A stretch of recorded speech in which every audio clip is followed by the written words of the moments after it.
Okay. So basic customs duty is always levied at a particular percentage on all the goods which are imported into India, and it is as per the Customs Act of 1962. The next duty andre customs duty and the duty alla, it is based on the GST, integrated goods and services tax. So IGST, ನಾನು GST ಪಾಠ ಮಾಡುವಾಗ ಹೇಳ್ತಾ ಇದ್ದೆ, in case of import IGST is levied. ಅಂದ್ರೆ in India imports are also treated as inter state. ಈಗ IGST ಯಾವುದ್ರ ಮೇಲೆ ಮಾಡುದು? ಇಂಟರ್ ಸ್ಟೇಟ್ ಗೂಡ್ಸ್ ಮೇಲೆ ಅಲ್ವಾ, ಇಂಟರ್ ಸ್ಟೇಟ್ ಟ್ರಾನ್ಸಾಕ್ಷನ್ ಮೇಲೆ. ಸೊ ಈವನ್ ಇಂಪೋರ್ಟ್ ಅನ್ನು ನಾವು ಇಂಟರ್ ಸ್ಟೇಟ್ ತರಾನೇ ಟ್ರೀಟ್ ಮಾಡ್ತೇವೆ.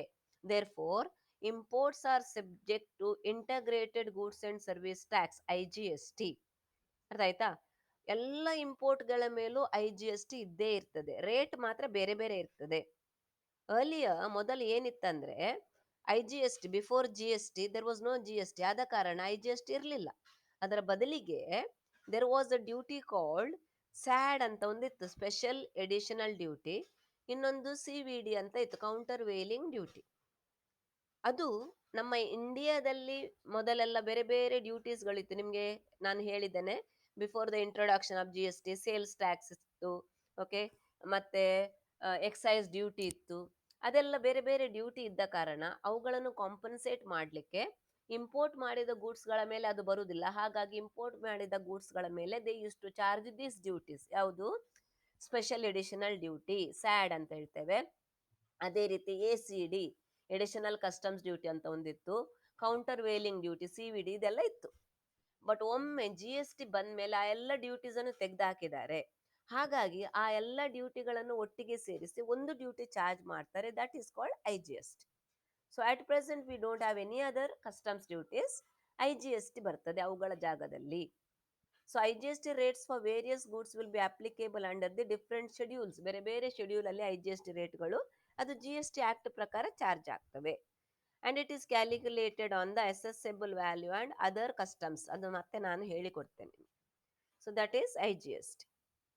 Next duty. ಈಗ ಇದೆಲ್ಲ ಇನ್ನು ಮುಂದೆ ಏನು ನಮಗೆ ಬರ್ತದೆ, ದೀಸ್ ಆರ್ ಆಲ್ ಸ್ಪೆಷಲ್ ಡ್ಯೂಟೀಸ್ಗಳು.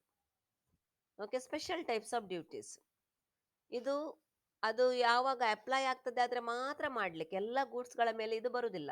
ಅರ್ಥ ಆಯ್ತಾ? ಇದು ಮೊದಲಿನ ಎರಡು ಡ್ಯೂಟಿ ನಾನು ಹೇಳಿದೆ, ಬೇಸಿಕ್ ಕಸ್ಟಮ್ಸ್ ಡ್ಯೂಟಿ ಮತ್ತೆ IGST, these are applicable always. ನಾವ್ when it comes to these duties, ಈ ಡ್ಯೂಟೀಸ್ಗಳು ಯಾವಾಗ್ಲೂ ಬರುವುದಿಲ್ಲ, ಕೆಲವು ಗೂಡ್ಸ್ಗಳ ಮೇಲೆ ಬರುವಂಥದ್ದು. So let us see what are those. National calamity contingent duty, ಇದನ್ನು NCCD ಅಂತ ಇನ್ ಶಾರ್ಟ್ ಆಗಿ ಹೇಳ್ತೇವೆ.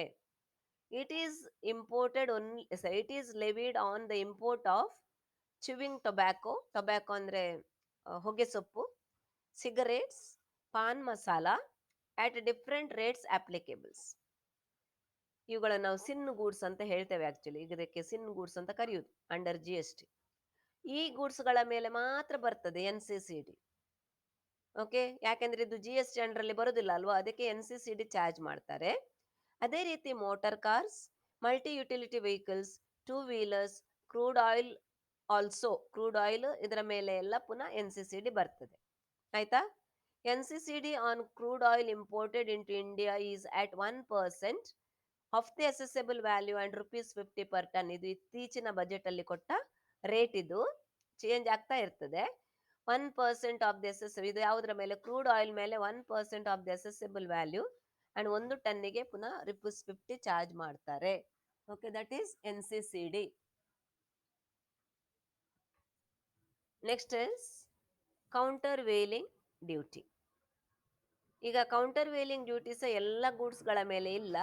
It is only on pan masala, tobacco products and petroleum products. ನೋಡಿ, ಇದೆಲ್ಲ ಈ ಪಾನ್ ಮಸಾಲ, ಟೊಬ್ಯಾಕೋ, ಪೆಟ್ರೋಲಿಯಂ ಇದೆಲ್ಲ GST ಅಂಡರಲ್ಲಿ ಬರುದಿಲ್ಲ ಅಲ್ವಾ, ಅದಕ್ಕೆ ಅವುಗಳಿಗೆ ಇದೆಲ್ಲ ಡ್ಯೂಟೀಸ್ಗಳನ್ನು ಹಾಕುದು, CVD ಎಲ್ಲ ಹಾಕುದು. ಯಾಕೆಂದ್ರೆ ಅದರ ಮೇಲೆ GST ಇಲ್ಲ, ಹಾಗಾಗಿ ಇದೆಲ್ಲ ಹಾಕ್ತಾರೆ, CVD. Okay, the next is safeguard duty. ಇದು ಯಾಕೆ ಹಾಕುದಂದ್ರೆ safeguard, to safeguard the home industry. It is if the central government is satisfied that an article imported into India in certain quantity will cause serious injury to domestic industry. ಕೆಲವೊಮ್ಮೆ ನಮ್ಮ ಇಂಡಿಯಾದಲ್ಲಿ ಇಂಡಸ್ಟ್ರಿಯಲ್ಲಿ product manufacture ಆಗ್ತದೆ, but ಕೆಲವು ಜನರು ಏನ್ ಮಾಡ್ತಾರೆ, ಅದನ್ನು ಇಂಪೋರ್ಟ್ ಮಾಡ್ತಾರೆ. For example, there are number of Chinese products, ಅವುಗಳು ಇಂಡಿಯಾದಲ್ಲಿ ಉಂಟು. ಬಟ್ ಚೈನೀಸ್ ಪ್ರಾಡಕ್ಟ್ ಚೀಪ್ ಅಂತ ಹೇಳ್ಕೊಂಡು ಜನರು ಅಲ್ಲಿಂದ ಪರ್ಚೇಸ್ ಮಾಡ್ತಾರೆ, ಅಲ್ಲಿಂದ ಇಂಪೋರ್ಟ್ ಮಾಡ್ತಾರೆ.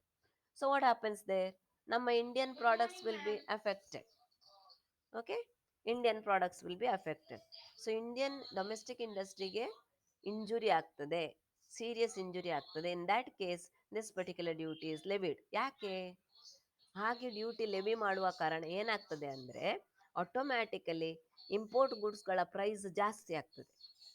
ಇಂಪೋರ್ಟ್ ಗುಡ್ಸ್ಗಳ ಪ್ರೈಸ್ ಜಾಸ್ತಿ ಆದರೆ ಡೊಮೆಸ್ಟಿಕ್ ಇಂಡಸ್ಟ್ರೀಸ್ ಪ್ರೈಸ್ ಒಂದೇ ಲೆಕ್ಕ ಬರುವಾಗ ಏನಾಗ್ತದೆ, ಡೊಮೆಸ್ಟಿಕ್ ಇಂಡಸ್ಟ್ರೀಸ್ ಗೂಡ್ಸ್ ಅನ್ನು ಪರ್ಚೇಸ್ ಮಾಡ್ತಾರೆ. That is the intention. Then product specific safeguard duty on import from China. ಚೈನಾದಿಂದಲೇ ಇದು ಹೊಸತ್ತಾಗಿ ಬಂದದ್ದು. ಚೈನಾದಿಂದ ಏನಾದರೂ ರೀಸೆಂಟ್ಲಿ ಬಂದ ಡ್ಯೂಟಿ ಇದು.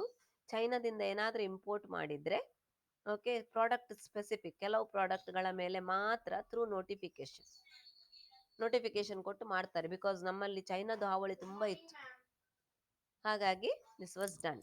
Okay, next countervailing duty on subsidised goods.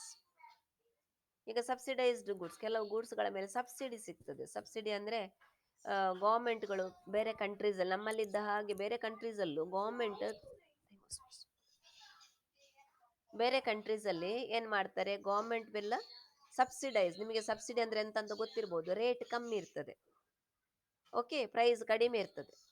ನಮ್ಮ ಇಂಡಿಯಾದಲ್ಲಿ ಇದ್ದ ಹಾಗೆ ಬೇರೆ ಕಂಟ್ರೀಸಲ್ಲೂ ಹಾಗೆ ಮಾಡ್ತಾರೆ. ಕೆಲವು ಗೂಡ್ಸ್ಗಳಿಗೆ ಸಬ್ಸಿಡಿ ಕೊಡ್ತಾರೆ. ಸಬ್ಸಿಡಿ ಕೊಡುವಾಗ ಆಟೋಮ್ಯಾಟಿಕಲಿ ಅಲ್ಲಿ ಪ್ರೈಸ್ ಕಡಿಮೆ ಇರ್ತದೆ. ಸೊ ಅಲ್ಲಿಂದ ನಮಗೆ ಪರ್ಚೇಸ್ ಮಾಡುವಾಗ ನಮಗೆ ಸಹ ಕಡಿಮೆಗೆ ಸಿಗ್ತದೆ. ಸೊ ಜನರು ಏನು ಮಾಡ್ತಾರೆ, ಅಲ್ಲಿಂದ ಪರ್ಚೇಸ್ ಮಾಡ್ತಾರೆ. ಸೊ ಆಗ ಇಂಡಿಯನ್ ಗೌರ್ಮೆಂಟ್ ಏನು ಮಾಡ್ತದೆ, ಅಲ್ಲಿ ಎಷ್ಟು ಸಬ್ಸಿಡಿ ಸಿಗ್ತದೆ ಅಷ್ಟು ಈಕ್ವಲ್ ಆಗಿ ಇಲ್ಲಿ ಇಂಪೋರ್ಟ್ ಡ್ಯೂಟಿ ಹಾಕ್ತಾರೆ. Okay, that is called duty on subsidised goods. Then reimportation duty, ಇದು ಇನ್ನೊಂದು procedure. There are many Indian products which are exported. ಇಂಡಿಯಾದಲ್ಲಿದ್ದ ಪ್ರಾಡಕ್ಟ್ಸ್ಗಳನ್ನು ದೊಡ್ಡ ಹಣ ಬರ್ತದೆ ಅಂತ ಹೇಳ್ಕೊಂಡು ಸುಮಾರಷ್ಟು ಮಂದಿ ಎಕ್ಸ್ಪೋರ್ಟ್ ಮಾಡ್ತಾರೆ. ಮತ್ತೇನು ಮಾಡ್ತಾರೆ, ಅದನ್ನು ರೀಇಂಪೋರ್ಟ್ ಮಾಡ್ತಾರೆ, ಕಡಿಮೆ ಬೆಲೆಗೆ ಪುನಃ ರೀಇಂಪೋರ್ಟ್ ಮಾಡ್ತಾರೆ. ಸೊ ಅಂಥ ಸಂದರ್ಭದಲ್ಲಿ government of India will charge additional duty. ಅಂಥ ಗೂಡ್ಸ್ಗಳ ಮೇಲೆ ರೀಇಂಪೋರ್ಟೇಷನ್ ಡ್ಯೂಟಿ ಅಂತ ಹಾಕ್ತಾರೆ. Aunty dumping. ಆಂಟಿ ಡಂಪಿಂಗ್ ಅಂದರೆ ಕೆಲವು ಕಂಟ್ರೀಸಲ್ಲಿ ಕೆಲವು ಗೂಡ್ಸ್ಗಳು ಬ್ಯಾನ್ ಆಗಿರ್ತವೆ, ಅಲ್ಲಿ ಮಾರಾಟ ಮಾಡಲಿಕ್ಕಿಲ್ಲ, ಬಟ್ ಅಲ್ಲಿ ಮ್ಯಾನುಫ್ಯಾಕ್ಚರ್ ಮಾಡಿ ಆಗಿರ್ತದೆ.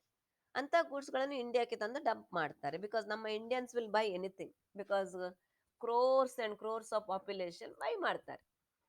For example, you take the example of some medicines. There are some, for example cough syrup, ನಿಮಗೆ ಗೊತ್ತಿರ್ಬೋದು, ಕೆಮ್ಮಿಗೆ ಸಿರಪ್ ತಗೊಳ್ತಾರಲ್ವಾ. Cough syrup is banned in almost all countries outside. ಎಲ್ಲ ಕಂಟ್ರೀಸಲ್ಲೂ ಕಾಫ್ ಸಿರಪ್ ಬ್ಯಾನ್ ಆಗಿದೆ. ನಮ್ಮ ಇಂಡಿಯಾದಲ್ಲಿ ಈಗಲೂ ಕೆಮ್ಮು ಬಂದರೆ ಸಿರಪ್ ಕೊಡ್ತಾರೆ, ವಿಚ್ ಇಸ್ ಬ್ಯಾಂಡ್. ಬೇರೆ ಕಂಟ್ರೀಸಲ್ಲಿ ಬ್ಯಾನ್ ಆಗಿದೆ. ಅದೇ ರೀತಿ take the example of metacin. Metacin tablet is banned in all the countries. ನಮ್ಮ ಇಂಡಿಯಾದಲ್ಲಿ ಅದನ್ನು ಚಂದ ಮಾಡಿ ಪರ್ಚೇಸ್ ಮಾಡ್ತಾರೆ. Are you following me? So ಅಂದರೆ ಅರ್ಥ, ಅಲ್ಲಿ ಬ್ಯಾನ್ ಆಗಿದೆ, ಅವರು ಅದನ್ನು ಏನು ಮಾಡ್ತಾರೆ, ಇಂಡಿಯಾಕ್ಕೆ ತಂದು ಡಂಪ್ ಮಾಡ್ತಾರೆ. ಸೊ ಗೌರ್ಮೆಂಟ್ ಹ್ಯಾಸ್ ಚಾರ್ಜ್ ಅಂಥ ಡ್ಯೂಟಿಗಳ ಮೇಲೆ, ಅಂಥ ಗೂಡ್ಸ್ಗಳ ಮೇಲೆ government will charge anti dumping duty, so that the prices will increase. Dump ಮಾಡದಾಗೆ ನೋಡ್ಕೊಳ್ತಾರೆ. Okay, so that is anti dumping duty. Okay, next is GST compensation cess. ಈಗ there are certain goods called sin goods ಅಥವಾ demerit goods.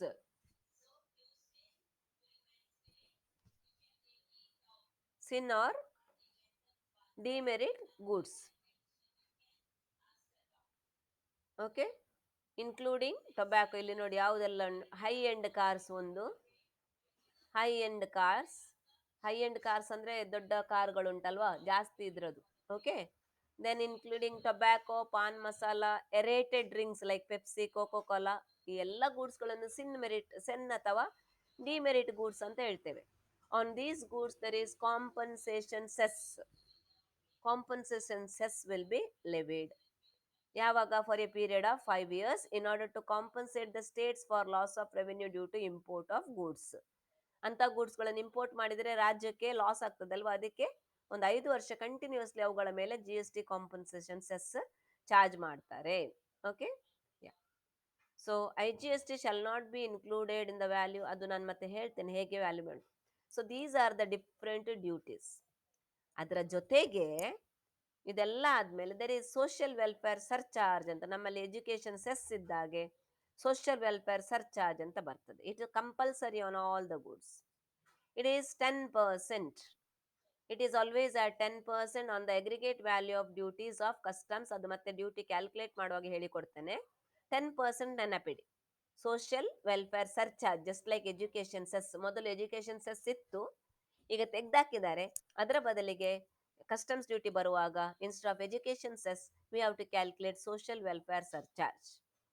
ಅದರ ನಂತರ there is also known as road and infrastructure cess. ಇದು ಯಾವಾಗ ಯಾಕೆಂದ್ರೆ only for motor spirit petrol and high spirit diesel.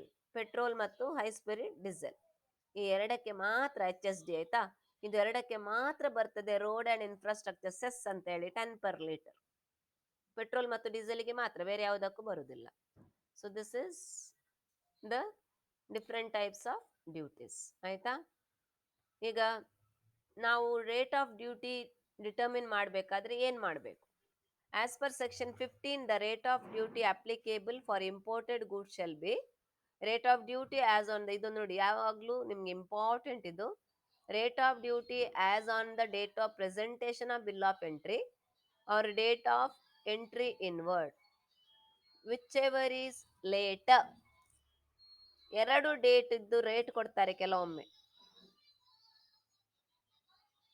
Bill of entry present ಮಾಡಿದ date, ಇನ್ನೊಂದು date of entry inwards ಅಂದ್ರೆ ಆ ಶಿಪ್ ಅಥವಾ ಏರ್ ಕ್ರಾಫ್ಟ್ ಬಂದ ಡೇಟ್.